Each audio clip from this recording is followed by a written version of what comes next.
अब जो हम बात करने जा रहे हैं वो भी बड़ी इंपॉर्टेंट है नादिया। वो इमारत गिरी थी लियारी में और वहाँ पर जानी नुकसान हुआ था और फिर इलीगल कंस्ट्रक्शंस होती है, मल्टी स्टोरी बिल्डिंग बना दी जाती है, ये सब कुछ अपनी जगह ठीक है।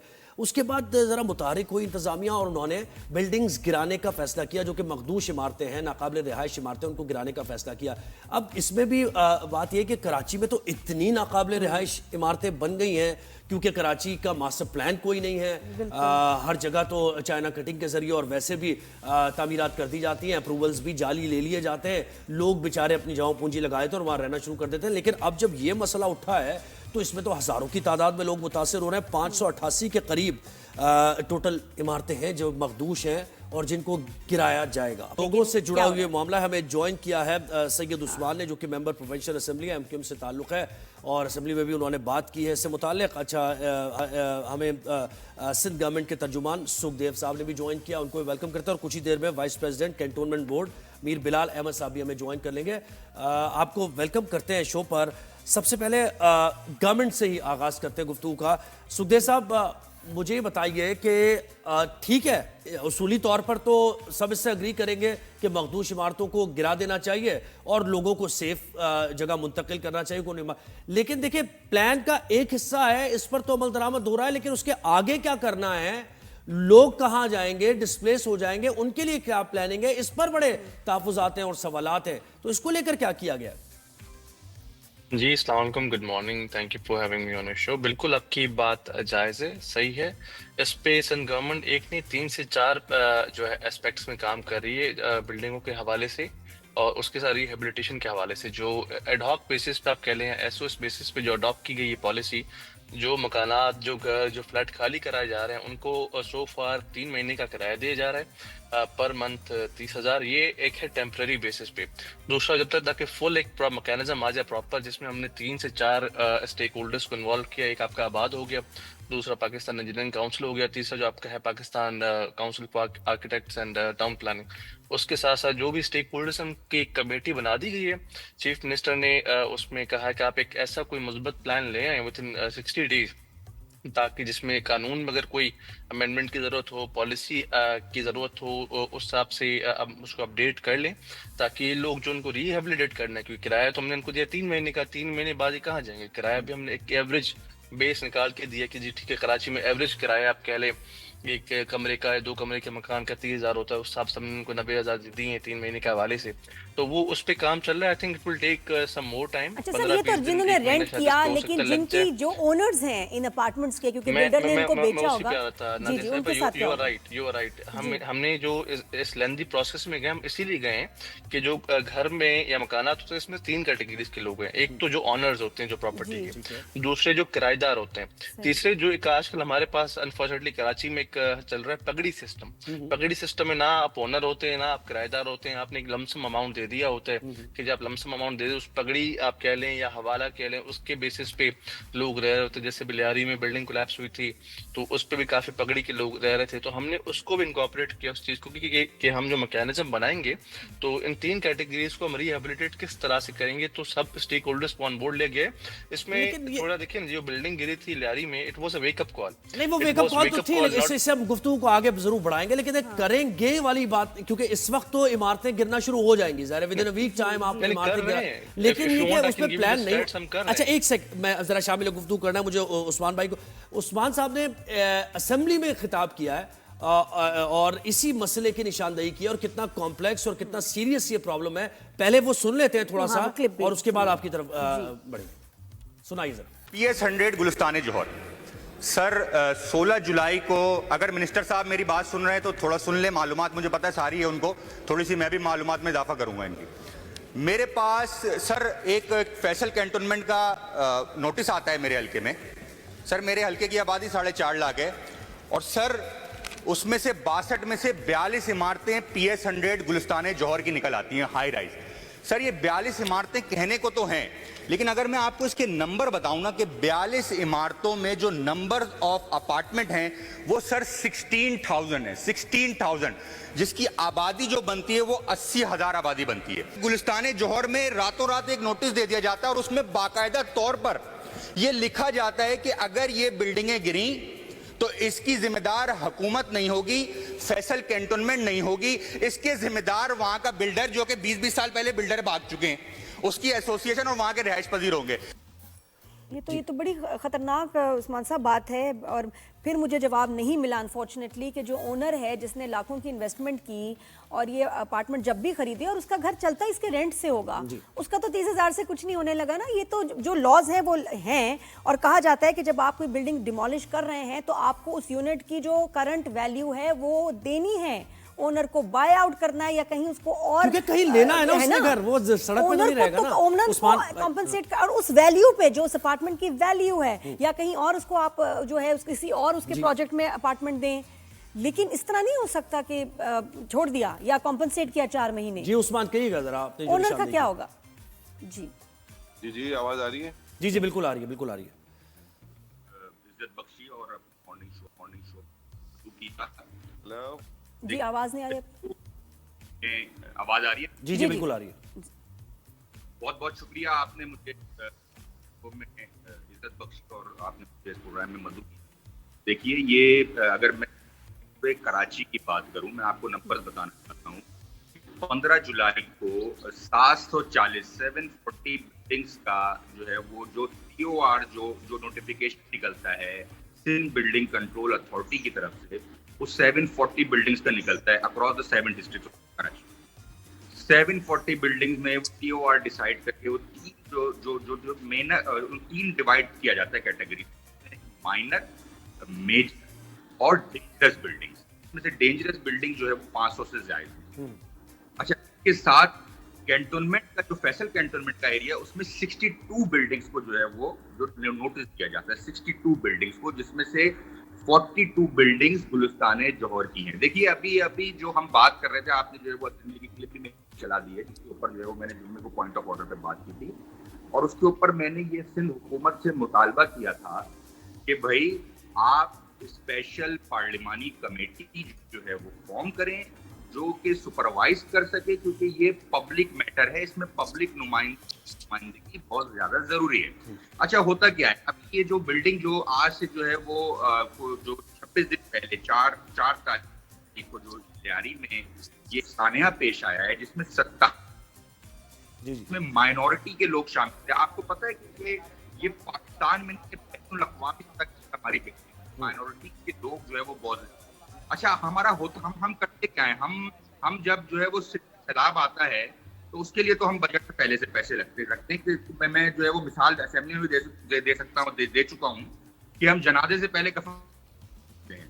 लेकिन कराची में आपका आईने पाकिस्तान जो नादिया साहिबा ने बात की प्रोग्राम के शुरू में कि आप कंपनसेशन क्या दे रहे हैं, आप इतनी बड़ी बड़ी बातें करते हैं, आपका बिल्डिंग कोलैप्स हुई, उसके बाद आपने सारे जो है वो बिल्डिंग के मुआयने शुरू कर दिए।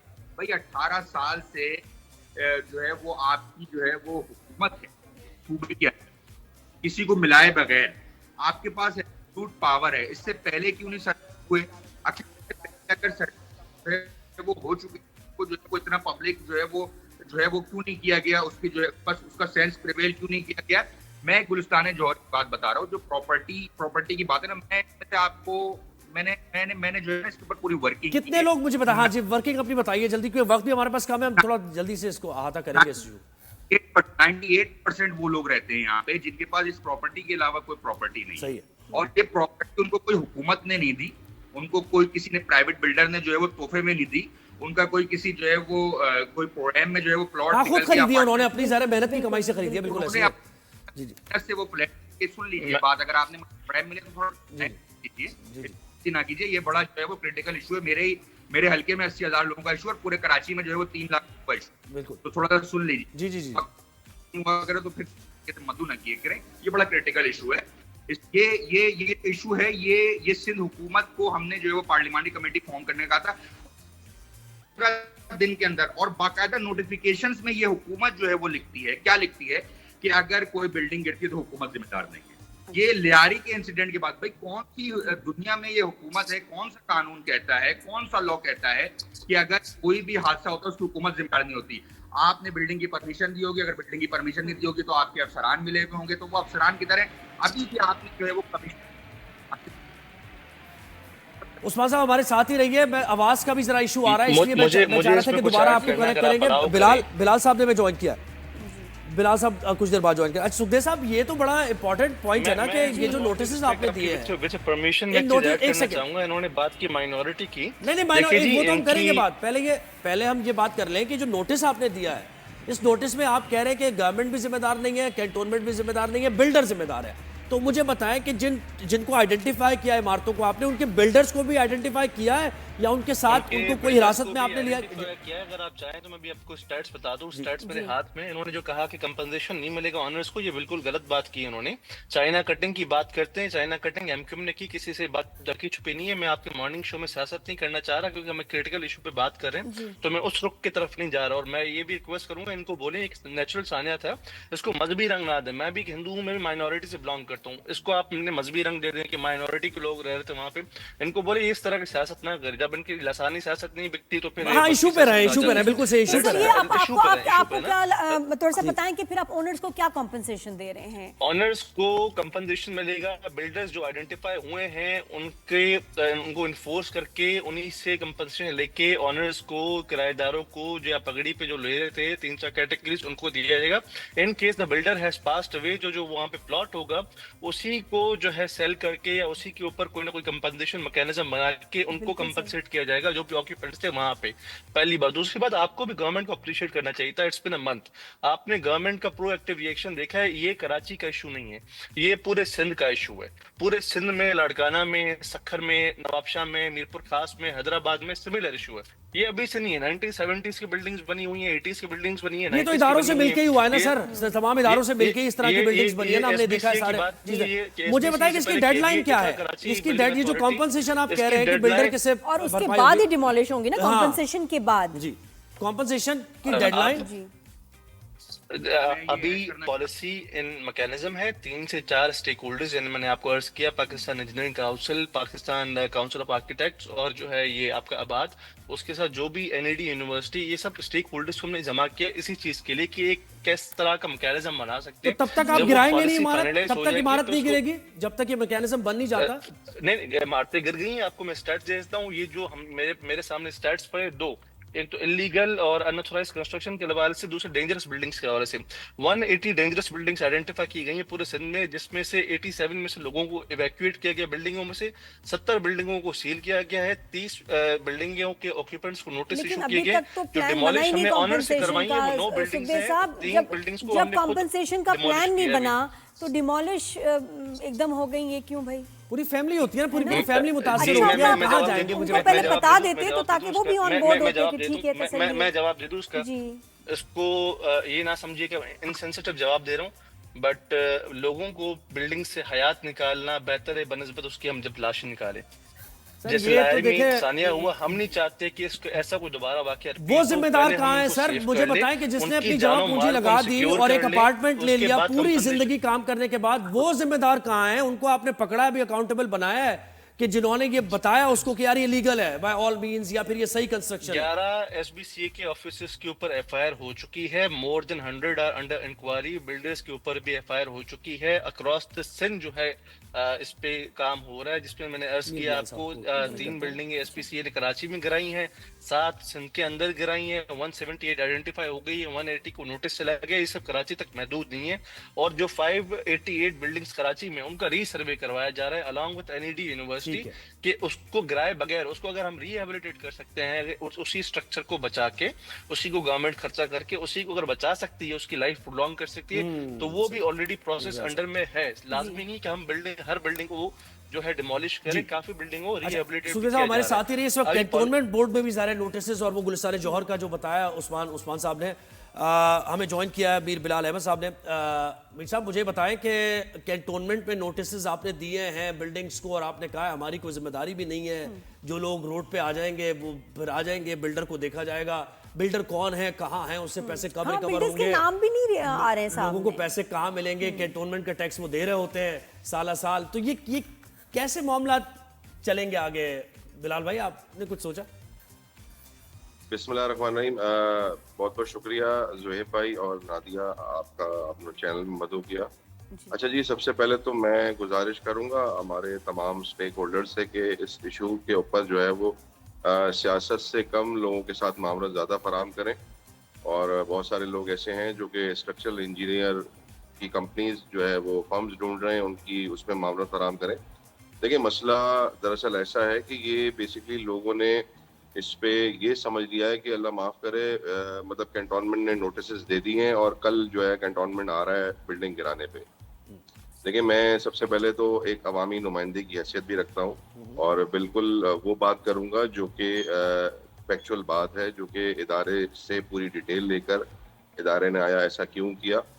ये बेसिकली एक इंटीमेशन है इदारे की तरफ से, जो कि इदारे ने अपने इंजीनियरिंग एक्सपर्ट्स के साथ विजिट किया और देखा कि बिल्डिंग में, कुछ बिल्डिंग्स में सीपेज का मसला है और कुछ बिल्डिंग में कोई पाइप फिटिंग का मसला है, किसी की कुछ सरिये नजर आ रहे हैं। तो बेसिकली ये एक इंटीमेशन है कि जी हमने आपकी जो बिल्डिंग को विजिट किया है उसमें आपकी बिल्डिंग जो है डेंजरस जो है वो बाज़ाहिर नजर आ रही है।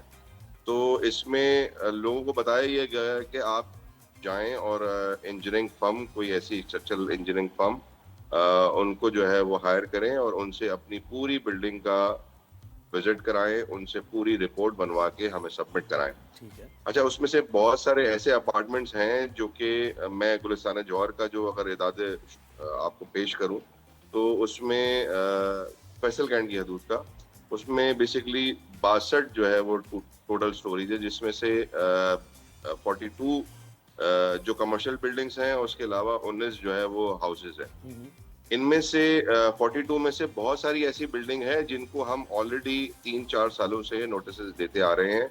उनमें से बहुत सारी ऐसी बिल्डिंग्स हैं जिन्होंने अपना काम भी रेनोवेशन वर्क स्टार्ट करा दिया है और उनसे बात चल रही है। अच्छा, ये नोटिस आया तकरीबन 8-9 दिन हो गए कैंटोनमेंट की तरफ से। इसमें मजीद भी आगे हमने नोटिस देने हैं और लोगों से, इनमें से 42 बिल्डिंग्स में 12-13 बिल्डिंग्स हमारे साथ एंगेज हो चुकी हैं ठीक है। और उन्होंने अपना काम स्टार्ट करा दिया है।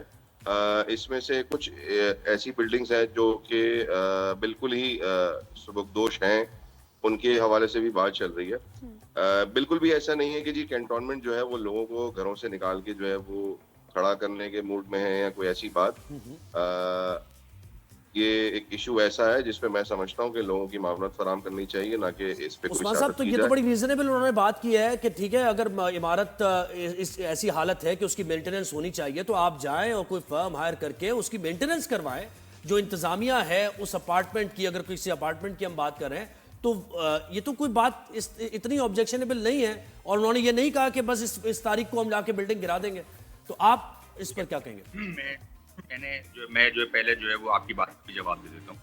मैंने आपको बताया कि 3 जो है वो डिवाइड किए, माइनर, मेजर और तो मैंने असेंबली में बात की। मैंने ये कहा, अच्छा पहले जो है वो मैंने यहाँ पर जो बात की थी वो ये बात की थी, यहाँ पर किसी पॉलिटिकल पार्टी की बात नहीं हुई थी। यहाँ पे चाइना पता नहीं क्या क्या शुरू हो गया। ये हुकूमत के जो तर्जुमान बैठे, क्योंकि मैं सिंध असेंबली का मेंबर हूँ और मैंने सिंध असेंबली में स्पेशल पार्लियामानी कमेटी बनाने की तजवीज़ इसलिए दी थी कि ये जो भी मामलात हैं, फैसल कैंटोनमेंट सिंध गवर्नमेंट के अंडर नहीं आता। मैंने ये कहा था कि स्पेशल पार्लियामानी कमेटी बनाकर आप इसमें इंटरवेंशन करें ताकि लोगों को मोहनत हासिल हो हुकूमत की तरफ से भी। हुकूमत को ये कह के जो है वो हाथ झाड़ लेता है कि फैसल कैंटोनमेंट हमारी डोमेन नहीं है। मैंने ये बात की थी। और दूसरी बात ये कि अगर स्टैटिस्टिक के जो तर्जुमान बैठे हैं, मैं अभी सिंध हुकूमत के ऊपर जो है वो बात कर रहा था, जो तर्जुमान बैठे, मेरा इनसे ये सवाल है, मुझे ये बताएं, जो उन्होंने चाइना कटिंग की बात की, मुझे ये, उनके पास बहुत ज्यादा स्टैटिस्टिक्स है, मुझे ये बता दें कि यहाँ पर कराची में सिर्फ रजिस्टर्ड कच्ची आबादियां कितनी हैं जो अनप्लैन्ड बनी हुई।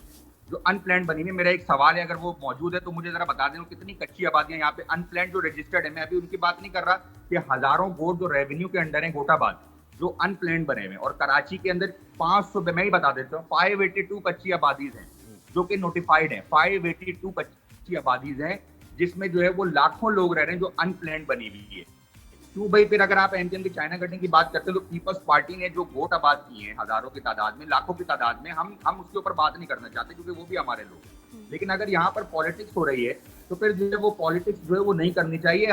मैं स्टेडियम पॉलिटिक्स की तो बात अभी हम कर नहीं रहे, हम तो सिर्फ लोगों के लिए कंसर्न है। इशू हमने इसीलिए रेज किया अपने शो पर कि लोगों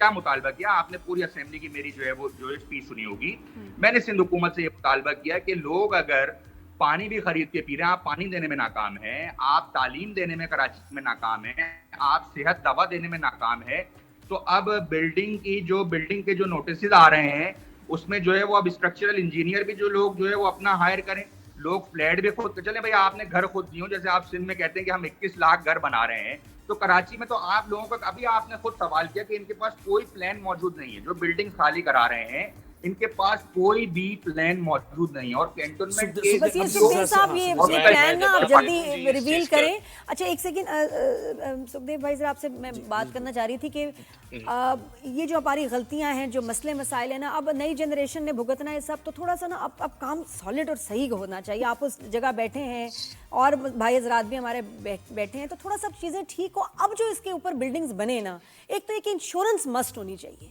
हम पता नहीं क्यों नहीं बिल्डिंग्स की इंश्योरेंस कराते हैं कि कोई हादसा हुआ, कुछ हुआ। एक मिनट, एक तो ये इंश्योरेंस मैंडेटरी हो, दूसरा कॉन्ट्रैक्ट्स में लिखी हो ये बात कि जी कौन जिम्मेदार है, तीसरा ही कि जो अब आप बिल्डिंग्स बनाएं उससे वो प्लान्ड हो, उसमें प्रॉपर सीवेज सिस्टम हो, वो खूबसूरत भी हो, वो क्लाइमेटिक चेंजेस के साथ जो है वो मतलब उसके हिसाब से हो, तो ये बड़ा जरूरी है। 100%।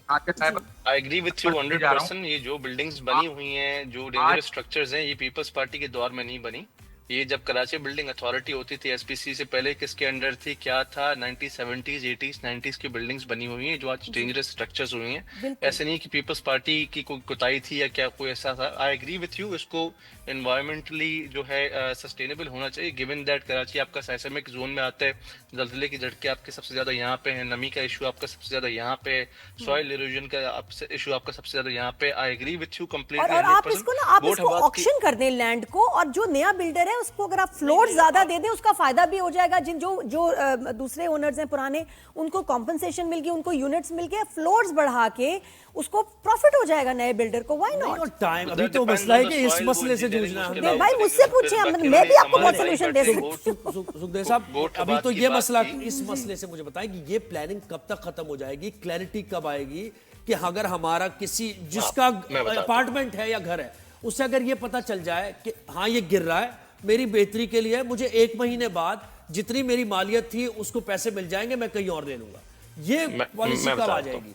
3 महीने का हमने एडॉक रेंट दे दिया। 3 महीने का क्यों दिया? हम चाहते साल का भी दे सकते थे। हमने 60 दिन के अंदर, अभी तक 60 दिन पूरे नहीं, पूरी पॉलिसी लॉन्च करने जा रहे हैं जिसमें पूरा कंपनसेशन मैकेनिज्म होगा। जैसे मैंने अर्ज के 3 टीयर्स हैं जो लोग रहते हैं, एक जो ऑनर्स होते हैं, दूसरे किराएदार होते हैं, तीसरे पगड़ी वाले। तो तीनों के लिए एक यूनिफॉर्म कंपनसेशन चाहिए होगा, जिसकी पॉलिसी अभी बन रही है। मैं बैठ के यहाँ पे कुछ भी हवाल कर दूं, पगड़ी वाले का क्या रोल है? बड़ी बात कर दूं, मुनासिब नहीं है। जो हकीकत है मैं वही बयान कर रहा हूं। और इन द मीन पॉलिसी क्या बन रही पगड़ी वाला क्यों कंसीडर हो रहा है? अच्छा, मेन टाइम हमने उनको 3 महीने का रेंट प्रोवाइड किया है। ठीक है, आप 3 महीने आप ले लें सुखदेव भाई, नो प्रॉब्लम। और बिलाल भाई, आप जरा देर से ज्वाइन आपने किया है, हम इस इशू को दोबारा उठाएंगे क्योंकि देखेंगे बर्निंग इशू है और लोगों का यानी थोड़ा हुकूमत को भी अप्रिशिएट कर ले। जब से ये इशू हुआ है तब से हुकूमत प्रोएक्टिव है टिल टुडे। आज भी जो है हुकूमत प्रोएक्टिव है, पूरे सिंध में काम कर रही है। इसको सिर्फ कराची का इशू ना समझिए, बनाते रहेंगे और बार-बार इस पर बात होती रहेगी और लोगों तक आपकी बात पहुंचाएंगे कि उन्हीं की बेहतरी के लिए। वाइस प्रेसिडेंट कैंटोनमेंट बोर्ड अमीर बिलाल अहमद साहब ने मैं ज्वाइन, और सैयद उस्मान थे जो कि मेंबर प्रोविंशियल असेंबली। एक्सपर्ट्स लोग हैं, इनको तो सबको बहुत बेहतर पता है कि मैं एक आम बंदा, मैं हर चीज का सलूशन है और इतना फायदेमंद सलूशन। इसमें आपके जो फाइनेंशियल एक्सपर्ट्स होते हैं उनको मिला के वो आपको ऐसे इसके सलूशंस बना सकते हैं कि सबका फायदा हो।